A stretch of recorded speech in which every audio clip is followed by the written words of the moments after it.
Hello, welcome to our June chat. I am Bexx with Otherworldly Fundraising, and if you don't know who we are, which you should because we're awesome, we are a group of nerdy friends who got together and decided to try to use our nerdy talents to help others. So we do these monthly chats to keep awareness of our channel. And then once a year in September, we do a whole weekend long virtual con where we talk to all different types of guests and celebrities, and we try to raise money for our chosen charity. And tonight for our June chat, we are talking with Brianna Shaffery. Hi, Brianna. Thank you for having me. Yeah, I am very excited for our chat. I'm an avid reader. I read 740 words a minute, and you try to do 104 books a year. Sometimes I fall in a little short, but I try really hard to make sure that I get, that's, 2 books a week. So I try really hard. Oh my God. I used to be able to do that. I would read like a book a day. And then, of course, like showing up at school with a new book every day, they're like, what happened to the other one? And Yeah. now with all the writing that I do, I don't get to read as much, but I did make my reading goal for the year. And I'm very happy and proud of myself. You already made the reading goal for this year? It was only 12 books. I was like, if I can do a book a month while I'm drafting, I will be happy. But still, that's amazing. You made this year's goal already, and the year's only half over. I know. Last year I was sweating it. I was like, and again, it was just 12 books. I was like, a book a month. Let me try it. And I, by the skin of my teeth, December 31st, made it. I didn't make it last year either. But that's still incredible. Over 100 books. I missed that. Yeah, but I also am not writing books and editing books and promoting books. Well, of my own. I promote other people's books. Which is incredible. And again, thank you for having me. Of course. Of course. Tell us what you write. Sure. So I have kind of different flavors of fantasy. I have epic fantasy, romantasy, very cozy. And then I have a short story collection that is coming out on August 6th. Sorry, I have an event on August 8th. So I'm like, which day is it? Which is a zombie apocalypse novella, a shapeshifter sci-fi portal thing that I'm not going to say is romance, but there is a little bit of a slow burn. Another epic fantasy story, and it all kind of gets wrapped up in a bow in a slice of life, cozy coming of age story. Oh, that sounds amazing. I'm especially excited for the zombie one. We were talking backstage about how much I love zombie stuff because you were telling me that you were writing a zombie novel and you texted someone, do you think zombies would have saliva? Would they be able to make saliva? And then we had like a whole 5-minute long conversation about that. And our producer, I don't know if I can shout him out or not, had a very good point in that they would not have the actual like brain functionality to move around and stuff. So then we had to decide, well, what causes zombification? Right. Yeah. Because these are conversations that my husband Steve and I have on a regular basis. So it's, I'll go around here at the Fisher household. I have had my fair share of odd conversations aside from the zombie saliva thing. Like I've texted people, hey, I need character names. Drop them, no context. Just give me character names.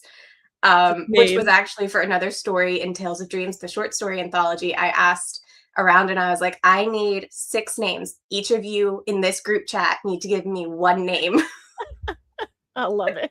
No context, like no context. Fantasy names, contemporary names. Nope. No context. Names. The only person who asked, it was because I happened to have to chase down in person. I was like, I need your name. And he's like, okay, well, I need more context. Like, what kind of name are we going with? Like, what's the vibe? And I was like, okay, let me describe this character for you. And after describing the character and how he's kind of like a knight, but he's really badass and he's, got like a lot of strength. And like I was describing him and the person I was speaking with, he goes, I need an old name, like something not ancient, but like it needs to be old. And he said, what about Noah? And I was like, okay, perfect. Thank you. That is perfect. Yeah. That's So awesome. I'm very excited about that. And I'm excited because it's kind of like it's a little bit of a pilot for something I would like to write in a few years. So I'm Ooh, hoping people enjoy it and that I get to play with those characters more in the future. amazing. That sounds like fun. I love that when you write like that, you can, like you said, like it's something you want to write. It's something that you enjoy. So you get to do what you want, write what you want. It's definitely exciting and it's a labor of love, but it's also too like I find that when I don't write, I get a little bit almost like twitchy and like it's a withdrawal symptom. Like I need to write. That makes And sense. It's so could be like your therapy. I think it is. Like Yeah. I've always said that there are pieces of me scattered throughout my writing that I never realized made it onto the page. And that's kind of terrifying. But then looking back on it, it's like you said, it is a type of it's very therapeutic and it it doesn't it almost heals parts of yourself that you didn't know needed healing. That's awesome. I love it so much. So I did read some of your books. I've read 2 of your books. I haven't finished the trilogy yet. So Okay. I read To Sway a Flame, but I didn't read the rest of this. I only read your book in the series. So like I didn't read everyone else's. And I loved it. Thank First of all, you. I love the name Adelaide. So that that made me so happy. Like I loved the name Adelaide before, and then I started reading the book, not even realizing that the main character's name was Adelaide. And then I was like, oh my God, I love this name. It's so And how cool. is it that this book has this name in it? I love it. Um, I don't know. A lot of times my character names just like are a bolt of lightning, and I'm like, yeah, I'll run with that. I love it. But I I love also it. love names that I can get nicknames for because I think that's Yeah. so sweet and cute, especially like with love interests and giving them those nicknames. Oh yeah. Very cute. You nicknames are required. Yeah. Mhm. I And love not it. even just like pet names. Like that's a different level of romance. Oh yeah, that's yeah. Yeah. No, this you're talking about like the very beginning of dating when they just feel the need to shorten your name a little Mhm. bit. And Mhm. yeah. Mhm. Yeah, that very cute, cozy moment Yes. where it's like they might not even realize they're doing it, but they are, and it's just so all the good feelings. It's amazing. So I was afraid that I would be lost because I had not read, I know it's like number 7 in a series with Yeah. other authors, I think. So Number they're all 7 is yes, standalone, so 7. you can read them all Yeah. separately. So I didn't realize that, but I grabbed it anyway and I was like, "Well, I wanna read Brianna's, and I don't have time to read 6 other books first." So I was like, "I hope I get it." But I did. So I wanna assure everyone that they are all standalone. But now that I've read yours, I mean, I plan to go grab the other authors too because, You should. yours is so amazing. Thank And you. I just love that Adelaide is like she's forced to make some really difficult Yeah. decisions and do some difficult things that she might not even agree with um to help the people that she loves. Mhm. I Yeah. don't want to spoil anything, so I'm trying not to. No, you did great. You did better than I do. You're welcome. You feel free to use that if you want. I will. But no, I okay, so I actually have read a few more of the books in the series, and if you like Agatha Christie vibes, Oh, yes. definitely hit up Nikki Tappleways. Oh, okay. Okay. Very good. She's the green cover. Oh, you can't see that bookshelf. I have them all in my bookcase back there. Um, Amazing. That's amazing. I they love were it. all so pretty. I Like can see I yours. couldn't. Yours is the blue one that's face out. Mhm. I have both. I was like, I need the I see naked your cover others out too. and I need the hardcover out, but I also conveniently have it Oh, look right at that. here. So pretty. So pretty. Basic interview prep for any authors watching. Have your books within reach. Oh, that's really smart. And I only had Kindle version, so I'm sorry. I don't have any to hold up for you, but I I bought them do all on all of Kindle, them. so. Oh, T. Hawkins, my friend Trevor, wants to know, which horror element would you most want to be reality? Vampires, zombies, or werewolves? I just want to preface this by saying that I get bad nightmares, so preferably none of them. Well, let's see. But it depends on what yeah, tropes are we going with? Right. I will admit right now that I read a lot of very spicy books. So maybe I would go with a werewolf.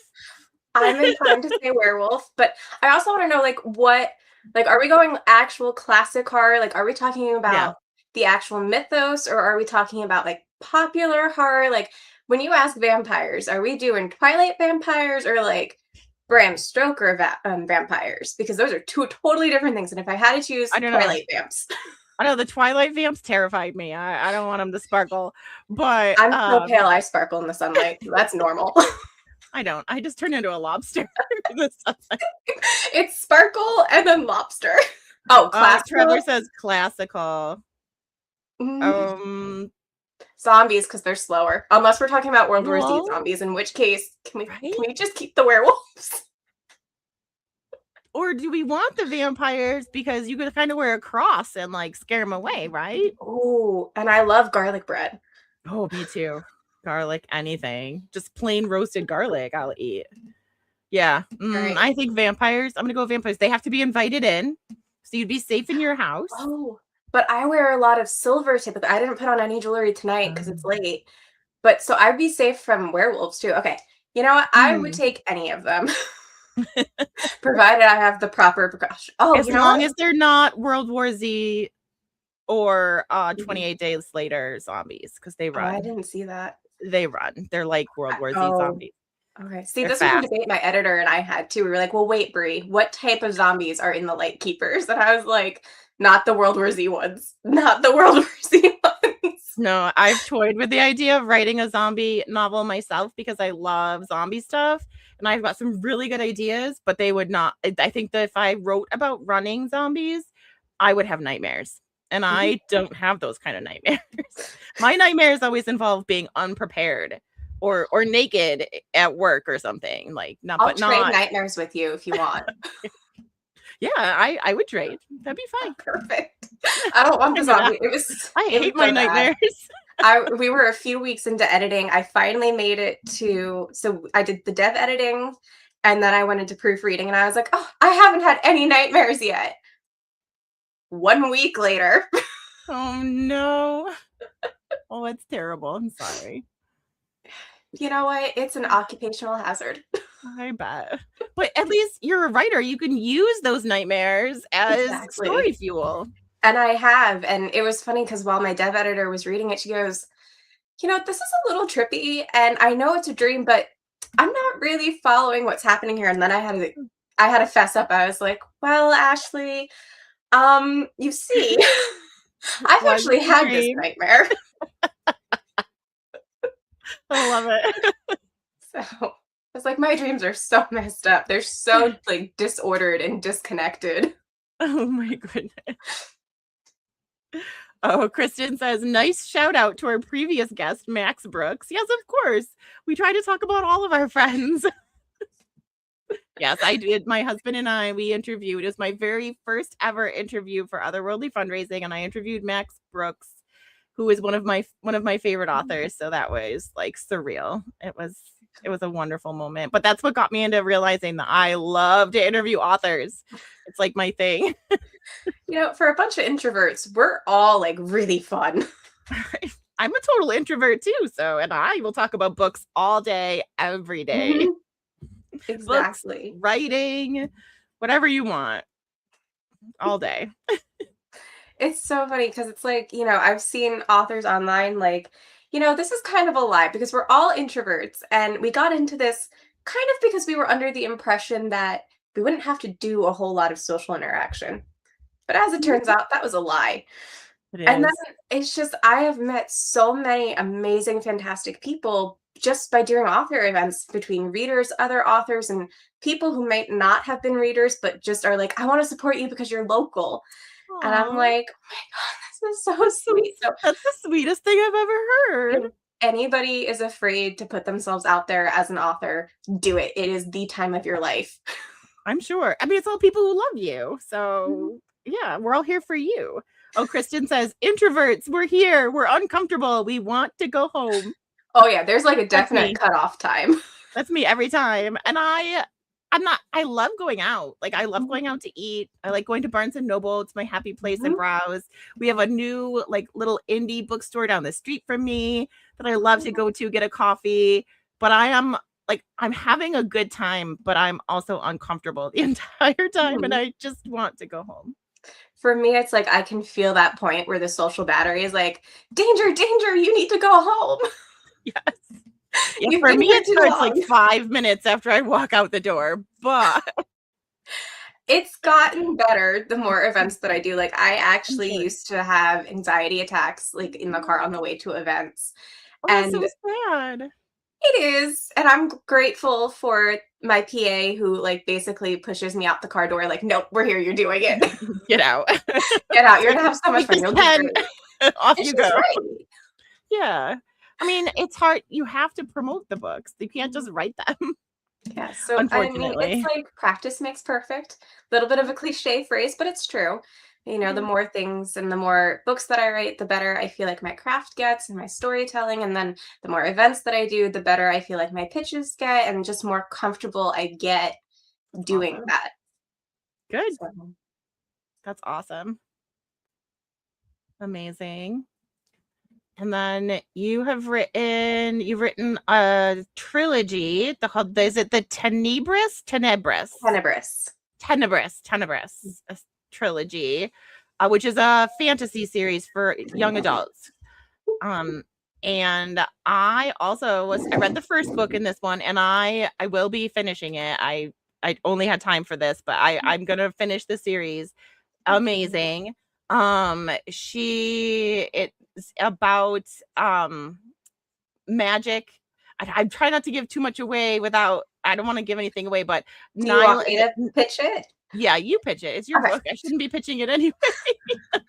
Okay, practice makes perfect. Here we go. So my Heirs of Tenebris trilogy follows 17-year-old Nyla as she tries to discover why she has magical powers when no one in her family's had magic before.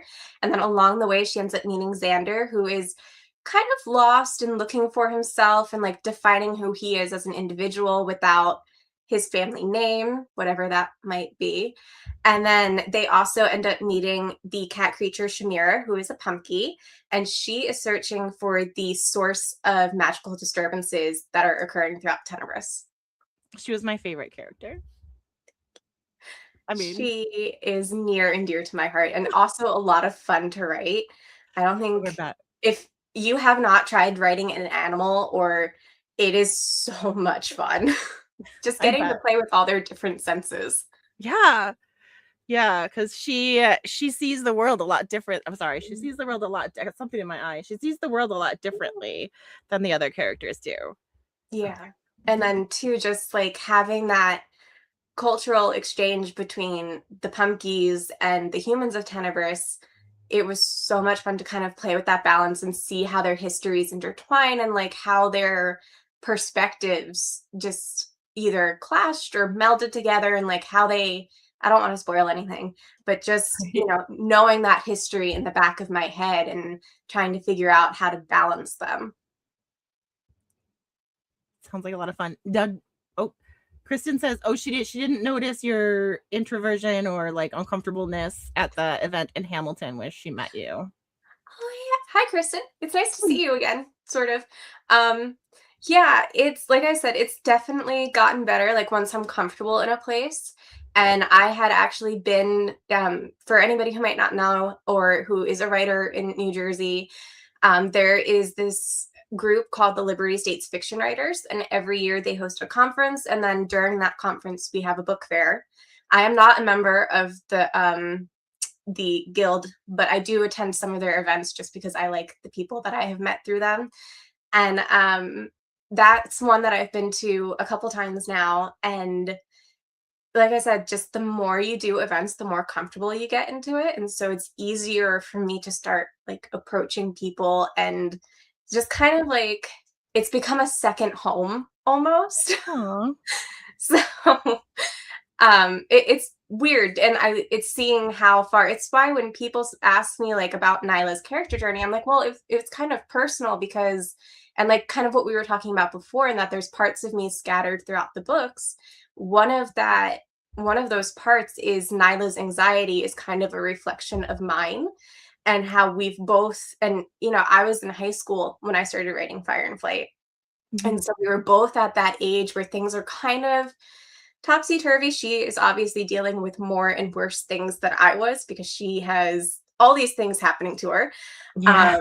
But we both had those same kind of habits and fears and insecurities. And so watching her grow and embrace her inner strength kind of helped me in that way. And writing that journey out just made me want to take those same stepping stones. But I didn't get magic, so Yeah, that's too bad. I'm sorry.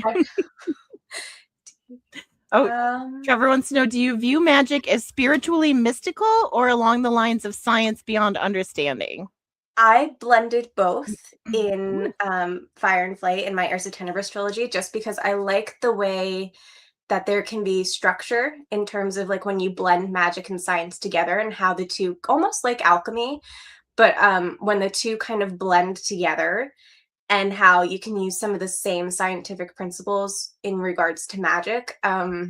So like there are some inventions like plugic and magicity, which basically magic electricity and magical plumbing. And so I was trying to blend like the principles of gravity with, okay, now how can we use the magic to describe that? I think it's capillary action. It's been a while since I've taken a science class, so don't quote me on any of this. Okay. But I won't notice. So you go. Just say it with perfect. confidence. Say it with confidence. No one will know. It's fine. Yeah. And then, but I do think that there is some sort of inner spirituality that somebody has to have in order to manifest magic, especially energy magic. If it's purely elemental, then I think it could go either way. It could be more scientific or it could be spiritual, but I feel like for energy magic specifically, like it comes from within. So it has to be some sort of spiritual thing happening. That makes sense. Absolutely. Can we talk about your writing process at all? Do you use like an outline, or are you a seat fly by the seat of your pants? The second one. So when I was drafting To Sway a Flame, so I don't know if I'm allowed to peel back the curtain a little bit on these multi-author collaborations, but I'm going to anyway. Okay. Sure. So we had specific conventions that we needed to follow. Like we knew it had to be a romance. We knew it had to be sweet and cozy. And that one of our characters had to be a thief. Other than that, we could do whatever we wanted, which was fantastic. And obviously, like they had to fall in love. So, well, it was a romance. You wanted a happily ever after, right? Right. Yeah. And so, what I learned is that I take a very long time to write romance. And so I just remember drafting one night, and I would happen to be on a call with a bunch of friends, and we were all like doing our own thing, kind of off camera, off mic, and just like there was a timer going in the background. And at the end of the timer, we would come back and discuss what we had been working on and just kind of like chill and hang out, chit chat. And I came back and they were like, "What happened?" And I said, "Oh, somebody got stabbed in my novel." And they were like, "Brie, you're trying to write a romance. You were how many words into this?" Like 30K. Brie, what are they gonna kiss? No. Someone got stabbed. There's no kissing. Like, there were ankles shown and forearms exposed. Ooh, forearms. Yes. I'm here for that. Okay. And, of course, they were all teasing me and poking fun, all in good kindness and fun. But there is actually romance in To Sway a Flame, and I'm quite proud of it. It's a good romance, too. You did a great job for not being as confident of yourself with the romance. You did a very good job. Thank you. I liked the romance. Getting It was more very confident sweet in it. Yeah. I like to call it my chocolate chip cookie book Because it's Oh, like yes. that freshly It's baked ooey chocolate gooey. chip cookie straight out of the oven on like a really cold, bitter winter day. It is. Very ooey gooey, yummy. Mhm. Makes you feel good inside. Oh, Kristen says, Pantsers unite. She's a pantser too. And I'm like a combination. Like I kind of do like a very broad outline before I write anything. I Yeah. get like vague concepts just kind of like percolating in my head. Oh, I would die. I can't do that. Whatever No. works. I always like to tell people because, obviously, like authors, we talk with each other and, kind of, I like to say baby authors for people who might not have published something yet, but like they're actively still writing. Yeah. Because, it doesn't matter if you're a writer or an author. At some point, like we all just have to acknowledge we are authors, Mhm. whether you publish or not.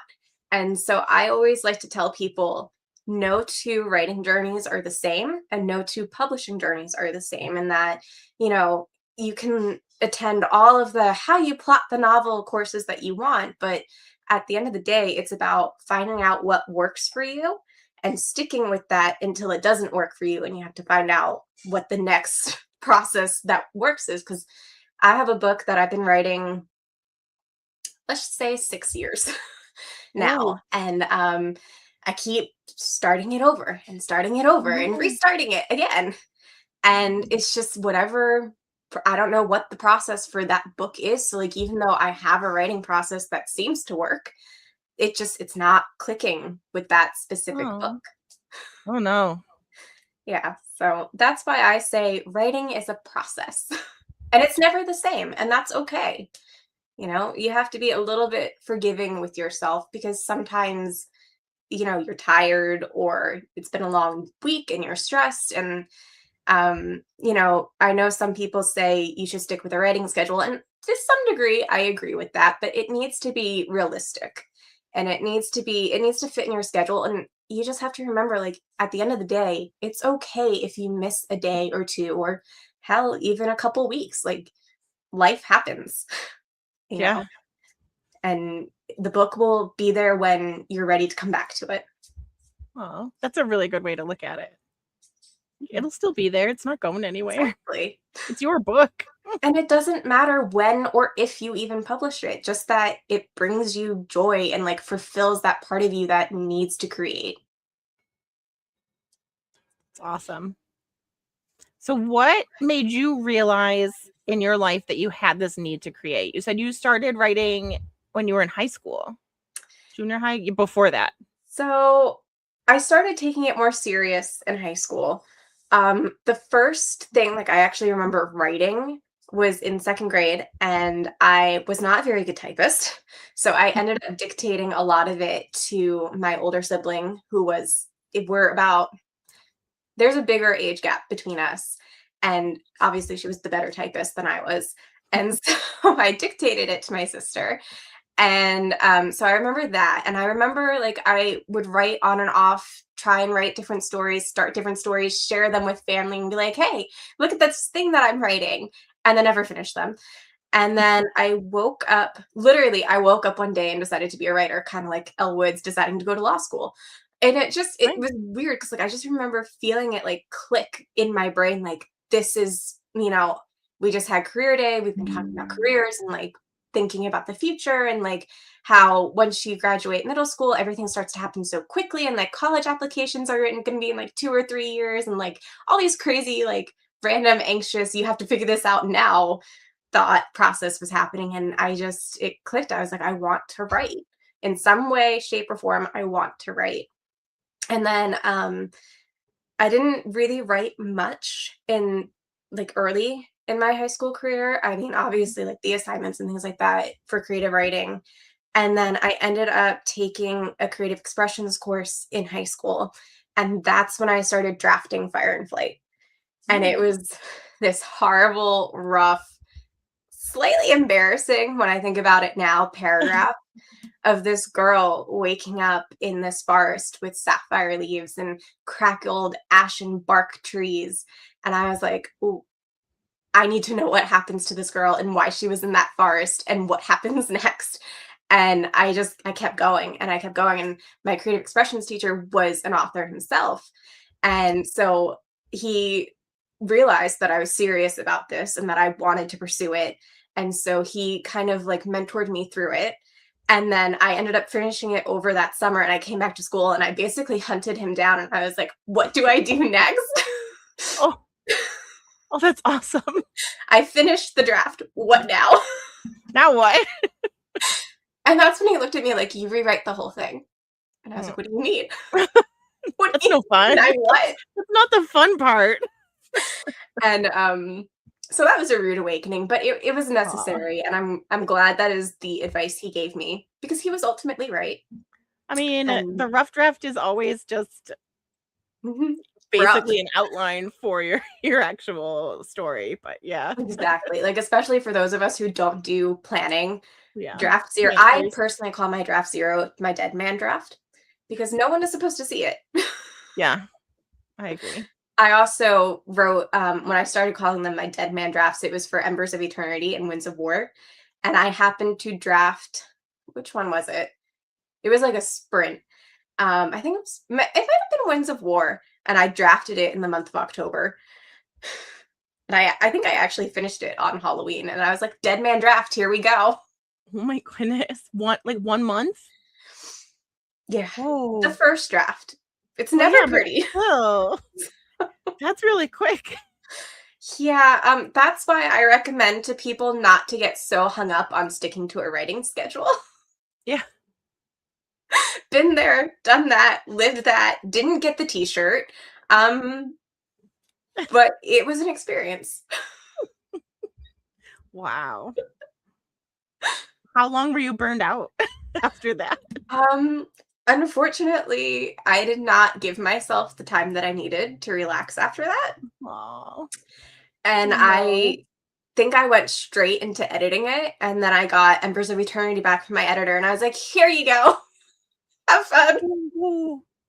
And so I tell people all the time, I'm like, I don't remember 2023 and like most of 2024. Yeah. So. It's all in that book. Mm-hmm. Yep. I don't regret it though. No, it was crazy and energetic, and it was like a burst of something. I don't know. You had to get it out. Apparently it just needed to get out of you onto the into the computer, onto the page. Yes. Wow. Yeah.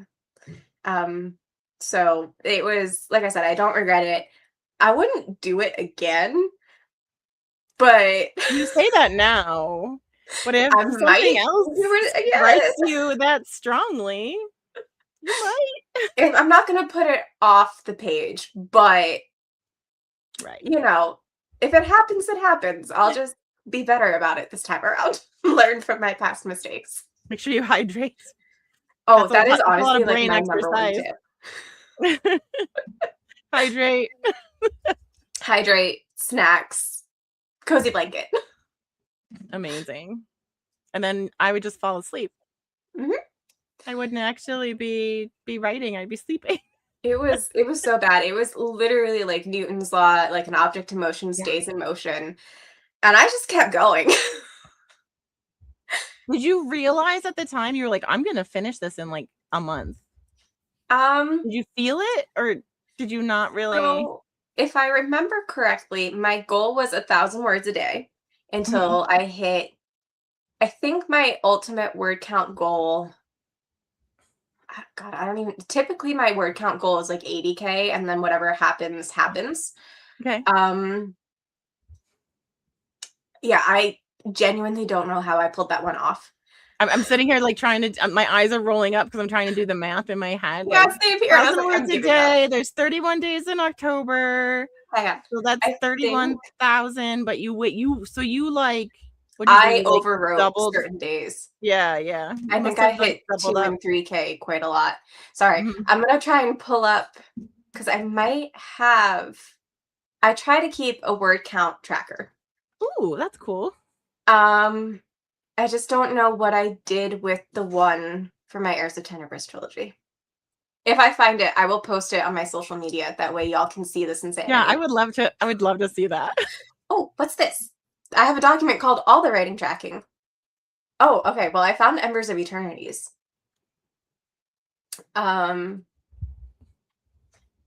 Yeah, that's insane. I don't know what the comments are, or else I would try to figure out like how to share it. But knowing me, there's probably some snark and some things that should not be shared. We don't need everyone to see those. You don't need to see me cursing at my own novel. Anyone who's a writer would understand. Exactly. Mm-hmm. Yeah. That's a date. That's a trip down memory lane for later. That's awesome. Amazing. Wow. And then, so then did you go to college after high school? Did you just keep writing? That's another story. Oh, we got time. So what happened was, between my junior and my senior year, I was drafting Fire and Flight. And at that point, I started to realize more and more that I wanted to be an author specifically. Like I had toyed around with maybe journalism or like, content creation, all these different things. And like I had already been interning for a marketing company and stuff like that. And I realized, no, like I want to pursue publishing. And I kind of started to think, well, maybe I should take a gap year. And then my senior year, while my creative expressions teacher and I were revising Fire and Flight together, and he was helping me and like kind of walking me through like, okay, this is how you do the next draft now, and like start querying literary agents and like how you find them and all that. I went up to my parents and I was like, can I take a gap year? And they were like, well, what are you going to do in this gap year? And I was like, I want to finish Fire and Flight. I want to publish it and figure it out from there. And they're like, okay, well, you've got a job. You do what you want, basically. Oh, wow. And then at the end of that gap year, I was like, so can I keep doing this? Oh boy. And they're like, well, you still have a job. And clearly this is something you want to do. So yeah, sure. That's so supportive. They're so supportive. That's so nice. My entire family is absolutely amazing. And I'm just so, so grateful for them. And, it's meant the world to me just how I will never forget my first book signing. It was at a local farmer's market. And it was like during their holiday season. So it was more holiday geared than like, fruits and vegetables. Mm-hmm. And my aunt and my cousin showed up and they were carrying my books around like I was a celebrity. It was like chatting up anyone that they could find. I love it. It was, it was low key embarrassing, but like the good kind. Yeah. Like the bashful kind.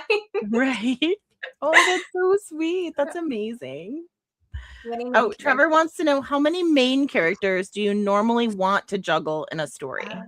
I personally like smaller casts. Mm-hmm. So like if I can maybe up to 4 main characters and like actually like fully develop them.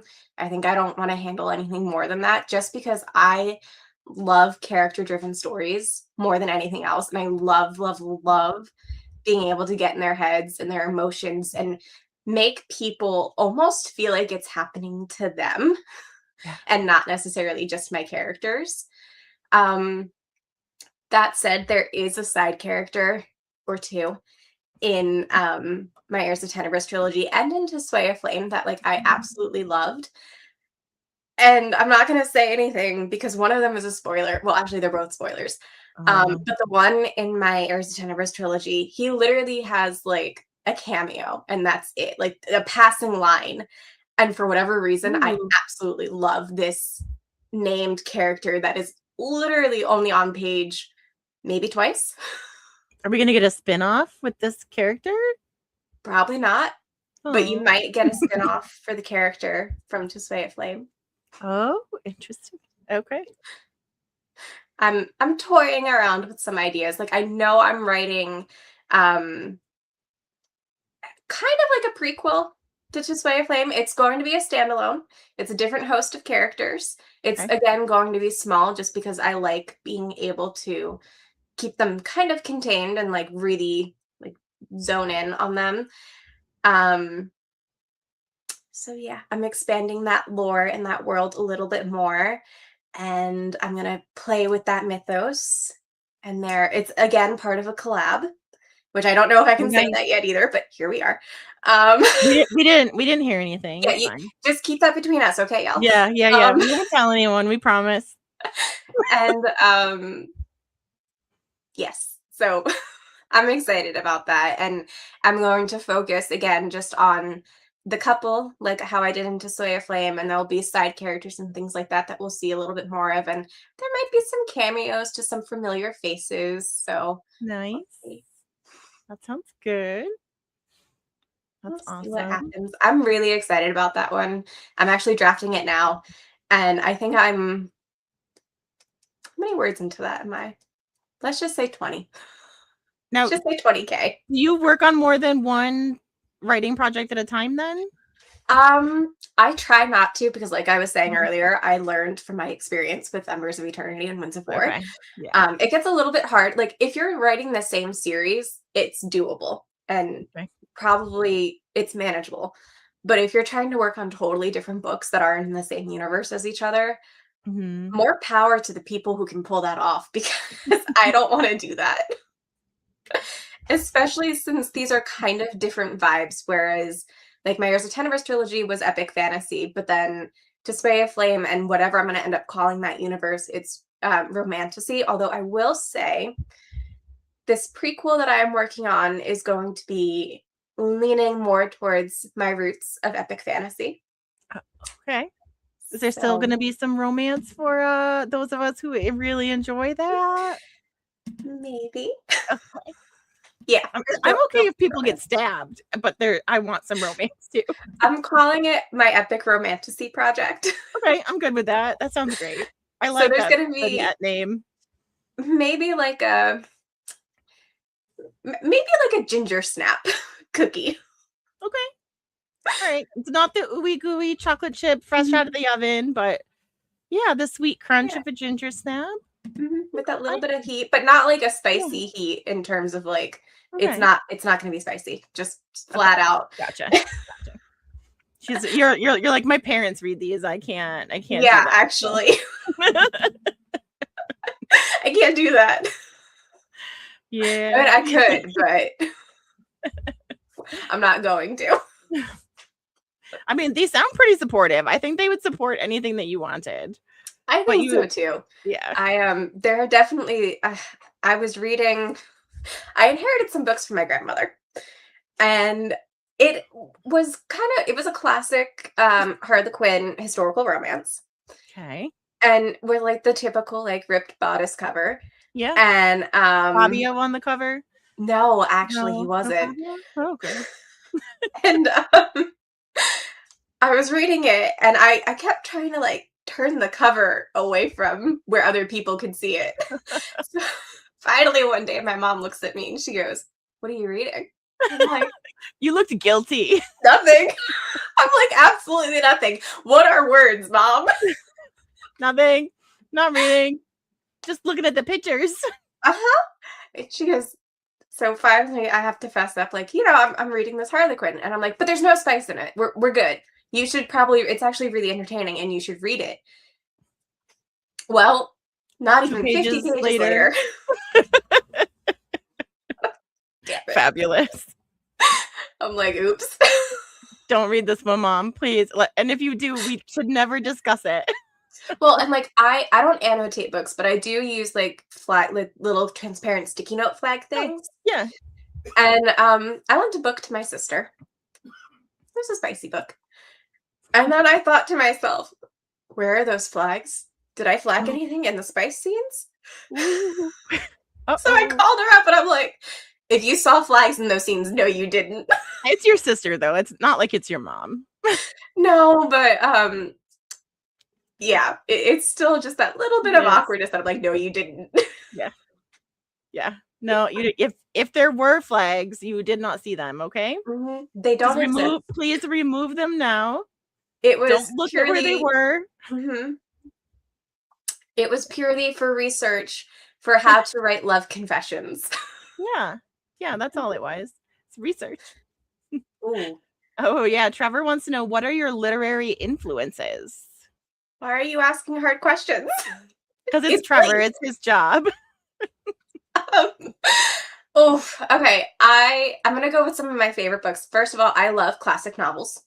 There are times where my editors and I like to joke that there's a little old Victorian lady living inside of me.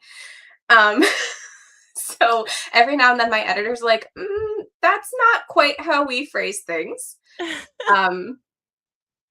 But I do love classic novels, and I like when I get to play more with that stylistically. Not quite as often as when I first started writing, but I do have Hell's Eyes, which I wrote kind of like in the same vein as a typical like gothic novel. And it was fun because I don't know if anybody here is familiar with The Princess Bride, which is also one of my favorite novels, full disclosure. But the cover says it's like Sir Morgenstein's The Princess Bride or something like that. So I actually took inspiration from that, and I wrote Hell's Eyes as if Sir Elias Thompson had written it. Which, if you've ever read reviews for The Princess Bride, there are people who are legitimately upset that it's not the original. Yeah. Oh, yeah. They're so mad that it doesn't match the movie. Right? Or they're like, this isn't Sir Morgenstein. But I'm like, first. That's fake, right? Yeah. The movie is good though, and I do say like they did do a really great job translating it. It's one of the better adaptations. But so definitely like The Princess Bride. And I read Alice Hoffman's Greenheart, which is a duology. Oh my god, I reread The Princess Bride a lot. Oh, do you? A lot.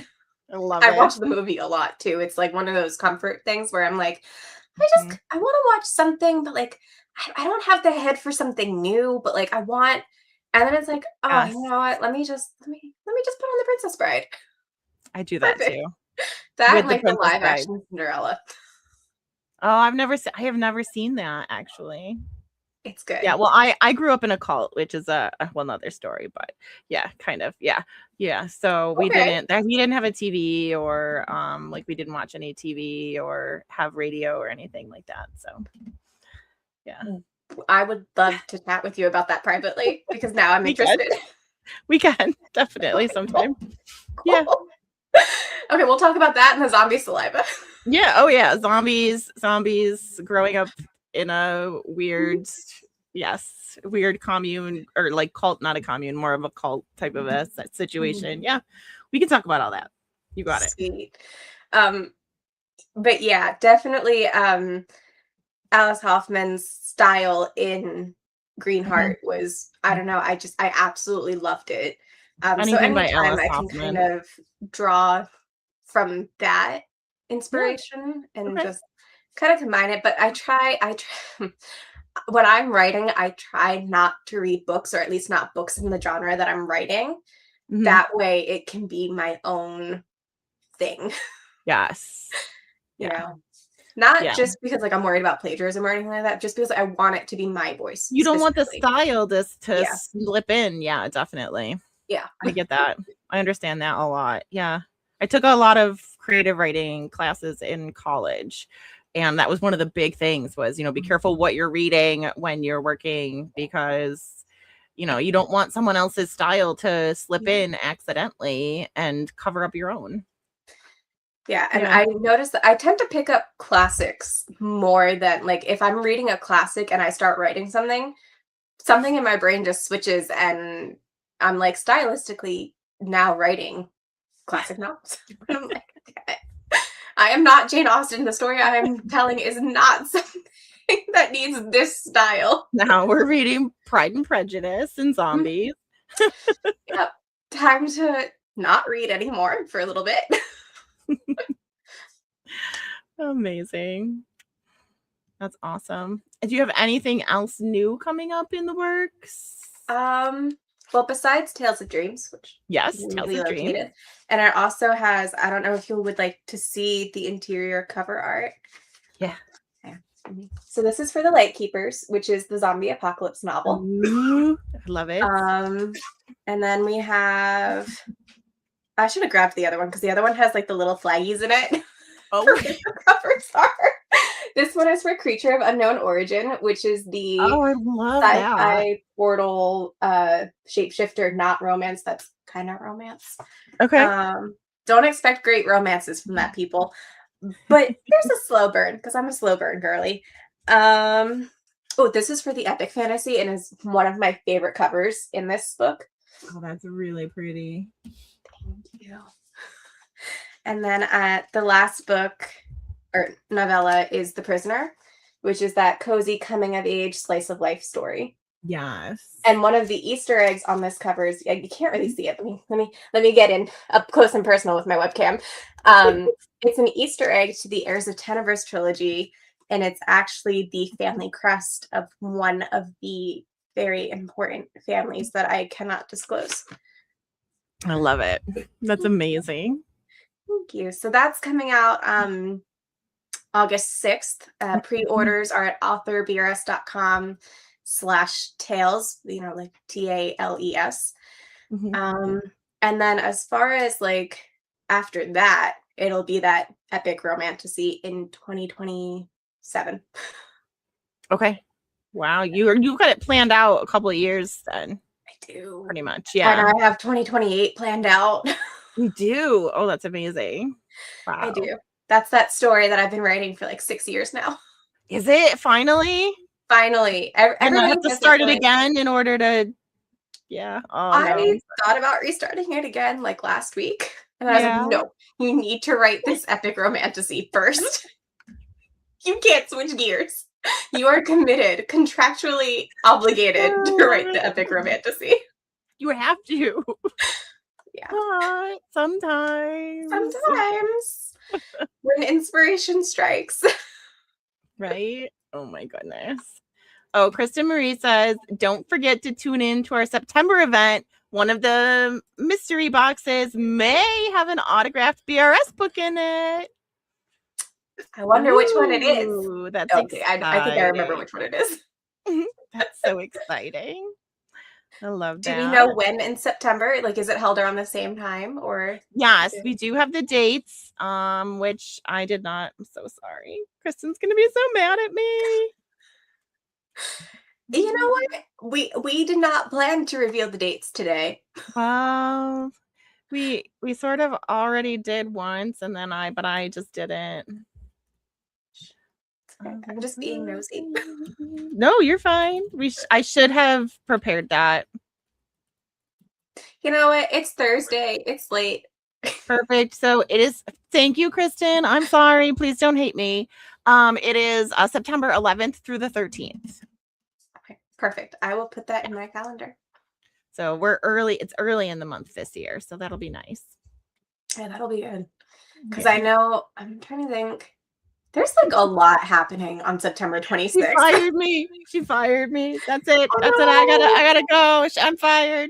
Bye. It's always a good time because I'm just one of the interviewers, and then there's a bunch of other people who do interviews. We've got a lot of celebrity guests.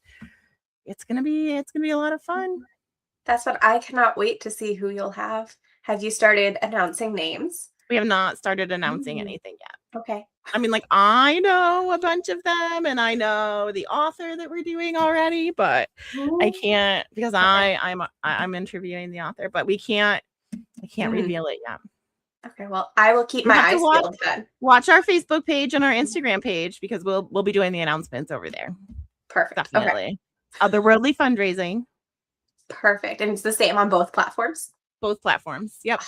Lucky ducks. Yeah. We were really, really pleased with that turn of events. We managed to get it Otherworldly fundraising on Facebook, on Instagram, and on YouTube. So I know.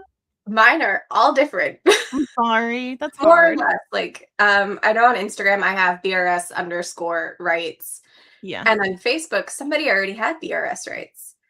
So I said, oh, shoot, what am I supposed to do now? And then I decided to add official. So now it's BRS rights official. Oh, What that else am I works. supposed to do?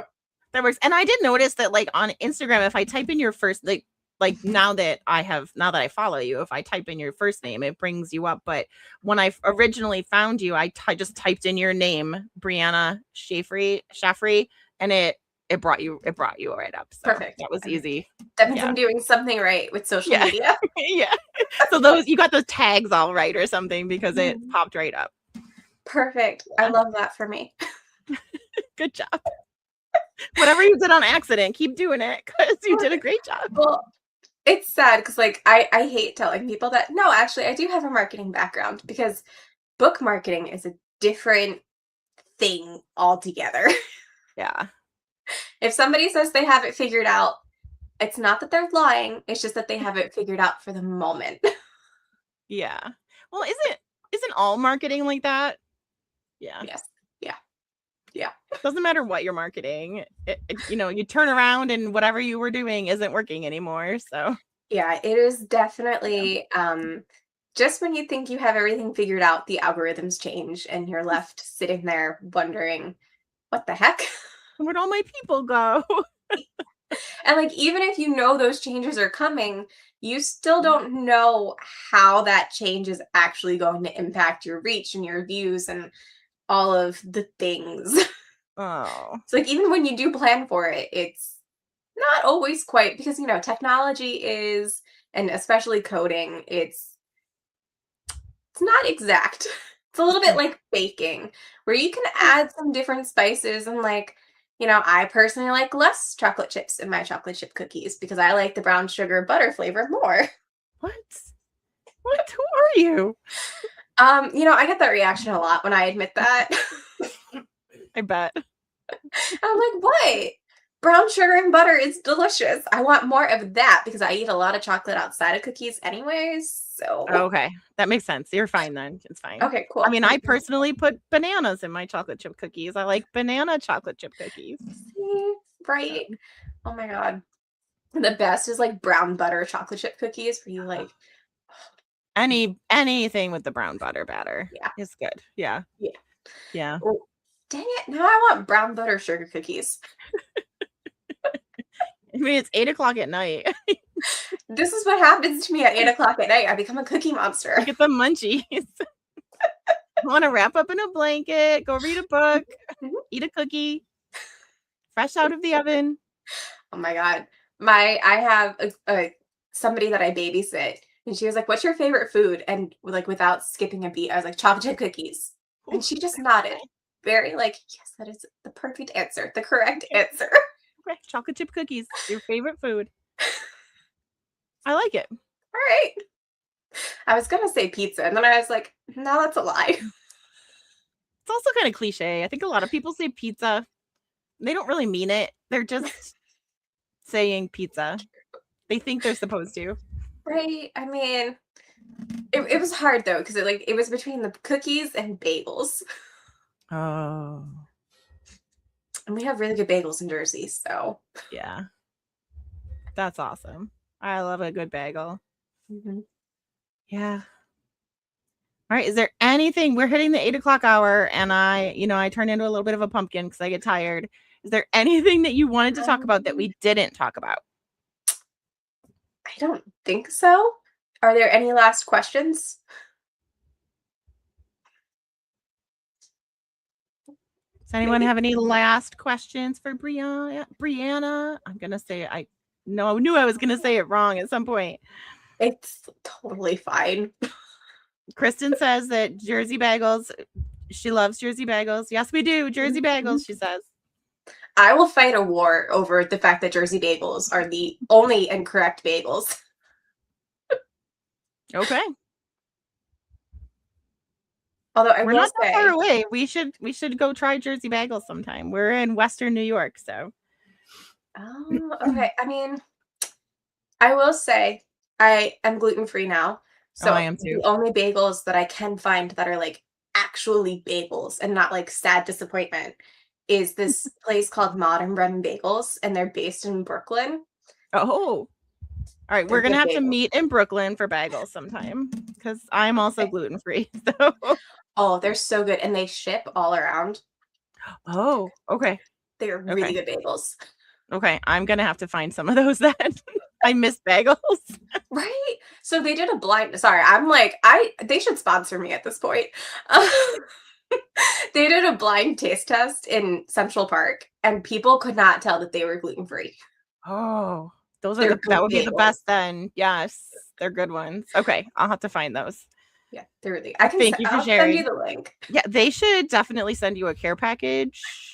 Well, Thanks for sharing about our bagels on social media all the time. Bagels, so a care package would be fantastic. They should. They definitely should. My best puppy dog face. What was the name? What was the name of the bagel place again? Modern Bread and Bagels. Modern Bread and Bagels. You need to send Brianna a little care package for talking about you on our stream tonight. Thank you. Someone tag them. It's really okay though. I'll be fine. I've been meaning to order them for weeks. She's out of bagels. It's an emergency. It's Raider fuel. Well, thank you so much for having me, and thank you for all of the questions, even though some of them were hard. Trevor is an artiste, so he thinks a lot about, influences and who you follow. So yeah. No, they were wonderful. Thank you so much, Trevor. All right. Well, thank you so much for joining us. This was a lot of fun. Thank you for having me, and I will definitely keep my eye out for your surprise guests in September. Yes, thank you. I'm looking forward to it. It's going to be a lot of fun. Cool. All right. I promise not to ramble. I did warn you about my rambling. You're good. You're fine. Okay.